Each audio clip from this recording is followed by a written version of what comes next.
Hello student, welcome to my YouTube channel. आज class 10th के हिंदी के चैप्टर टू 20 के दांत कहानी, जो 20 के दांत जो कहानी है उसी के बारे में जानेंगे। उसका लेखक परिचय, उससे जुड़े महत्वपूर्ण पॉइंट या महत्वपूर्ण बिंदु के बारे में जानेंगे।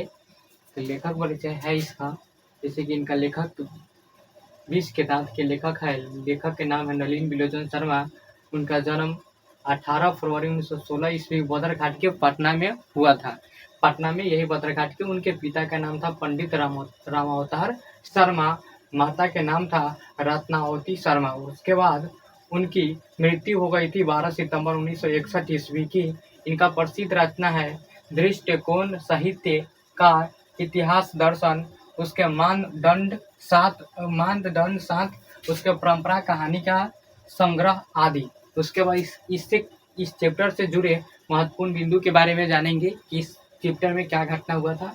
इस चैप्टर के बारे में बता देते हैं। यह चैप्टर दर्शाया गया है मध्य परिवार का और उच्च परिवार में मतलब किस तरह से भेदभाव या किस तरह से अंतर होता है या किस तरह से झगड़ा होता है, इसी के बारे में बताया गया है कि दो परिवार के बीच, एक धनी परिवार रहता है, एक गरीब परिवार के बीच कैसे होता है, उसी के बारे में चर्चा किया है। तो जानते हैं, एक सेन साहब थे जो कि धनी परिवार से थे, और एक कहने का मतलब है मध्य परिवार के से और धनी परिवार के बीच तुलना किया गया है कि उसका मतलब कहने का मतलब व्यवहार किस तरह से होता है और कैसे छोटे जो कहने का मतलब है मध्य परिवार के जो लोग होते हैं, जो धनी लोग होते हैं, उसको किस तरह से व्यवहार है, कैसा बर्ताव करते हैं, इसी के बारे में इस चैप्टर में पढ़ने के लिए मिलेगा। एक सेन साहब थे। सेन साहब के पास काली रंग का मोटर कार थी, मतलब सेन साहब की कार थी उनकी।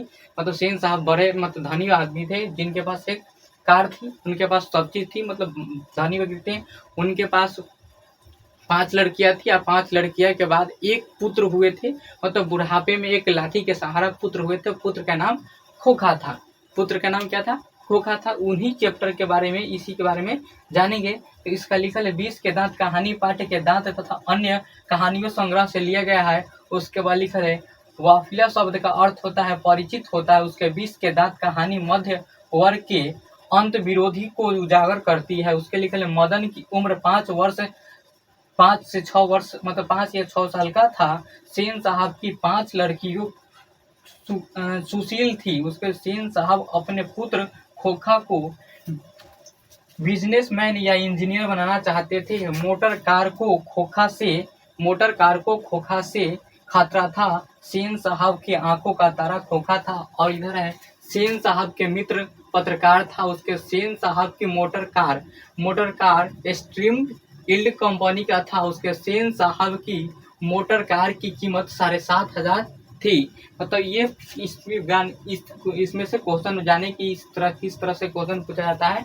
अब इस थोड़ा कहानी को 5 मिनट में जाने की कहानी किस टाइप के है। तो इसमें कहानी है, आपको कहानी देखने के लिए मिल जाएगा। एक मध्यम परिवार और एक कहने का मतलब है धनी परिवार के बीच कैसे भेदभाव होता है, किस तरह से कहने मतलब बर्ताव होता है।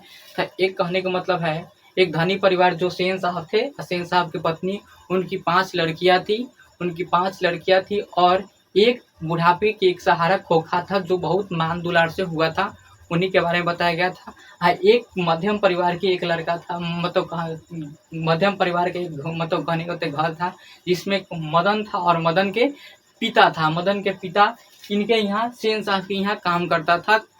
किरानी के काम करता था। मदन के पिता सेन साहब के यहाँ काम करता था। मदन थे, मदन के पिता का नाम मदन था, मदन के पिता थे और इन्हीं के यहाँ काम करते थे। सेन साहब के यहाँ मदन के पिता इन्हीं के यहाँ काम करते थे। एक दिन मदन अपने पिता के साथ गई, उनकी माँ भी, मदन के माँ भी गई थी। सेन साहब के कहने का मतलब है सेन साहब के ड्राइवर से क्या हो गया, झगड़ा कर लिया। उनके मतलब कुछ बोल दिया या कुछ हो गया था तो उन्हें झगड़ा हो गया। इस तरह से बहुत ही सेन साहब और सेन साहब की पत्नी ने बहुत ही बोला था मदन को, मतलब बहुत ही बोला था। कुछ थोड़ा सा गलती कर दिया था जिस कारण से उन्होंने मतलब बहुत ही बोला था मदन को, बहुत ही मतलब बोला था। और मदन के माँ उसको डांट के लेके घरे आई। इस तरह से उसको गुस्सा हो गया था।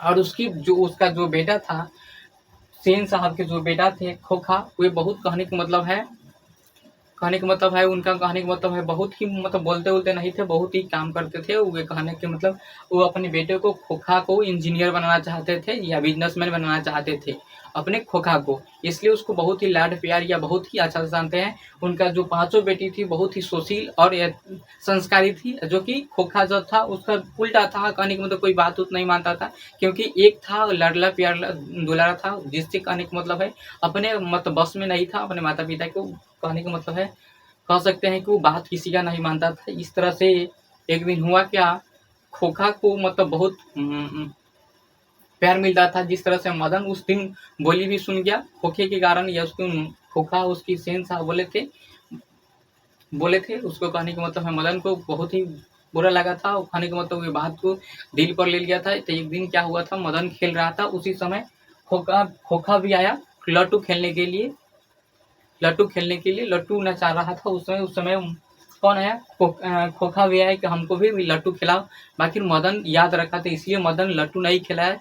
जिस तरह वही मतलब मदन और खोखा में क्या हो गया, झगड़ा हो गया। जिस तरह मदन और खोखा में झगड़ा किया, तो मदन ने खोखा को मार के 2 दांत को तोड़ दिया था। उसी दिन जब लट्टू लचा रहा था, उसी समय झगड़ा कर लिया उन्होंने। उसके मदन के दिमाग में बैठा हुआ था कि नहीं, हम बोली सुना है, इनके पिता या इनके माँ हमको बोला है, हम मतलब कहीं उसको दिमाग में बैठ गया था। इसलिए जब लट्टू नचाने है वो कहा कि नहीं नहीं खेलने दिया और झगड़ा कर लिया। जिस तरह से मार के 2 दांत तोड़ दिया था खोखा को, और मारकर बहुत ही मतलब मारने के लिए तो जोश जोश में तो मार लिया, झगड़ा कर लिया था। बाकी फिर उसको कहने का मतलब जब घर गया, मतलब शाम हो गया, घर गया, तो उनको क्या हुआ, कहने का मतलब डरने लगा था मदन, इसलिए मदन डरने लगा था, क्योंकि चाह रहा था घर जाएंगे तब पिटाई खाएंगे माँ से या पिता से पिटाई खाएंगे। तो धीरे धीरे कहने का मतलब शाम हो गया, तो रात को धीरे धीरे मदन घर गया, कहने का मतलब घर गया, चुपके से घर जा रहा था, जिससे कहने का मतलब माँ और पिता एक जगह बैठ के बात कर रहे थे।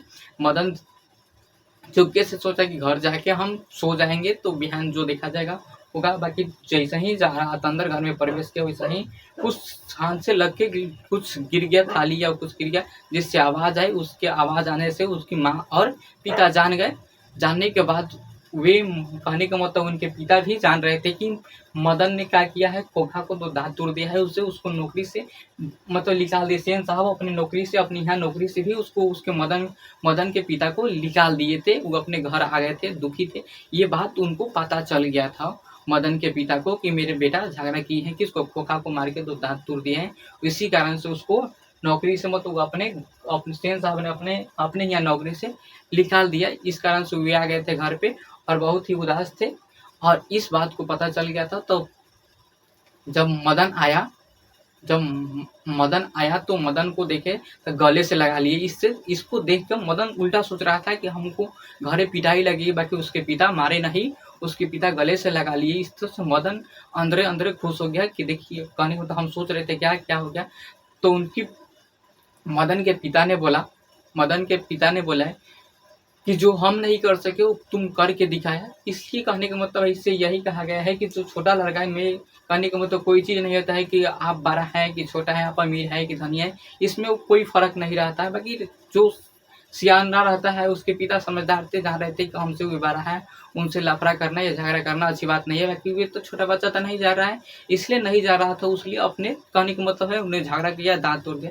इसलिए कहने का मतलब बच्चा में कोई ऐसा नहीं होता है। इस कहानी में ऐसा यही था, यही को दर्शाया गया। अगर जो हमारी कहने का मतलब इस कहानी अच्छा लगा तो चैनल को सब्सक्राइब करें और लाइक जरूर करें। फिर मिलते हैं अगले वीडियो में, जब तक जय हिंद जय भारत।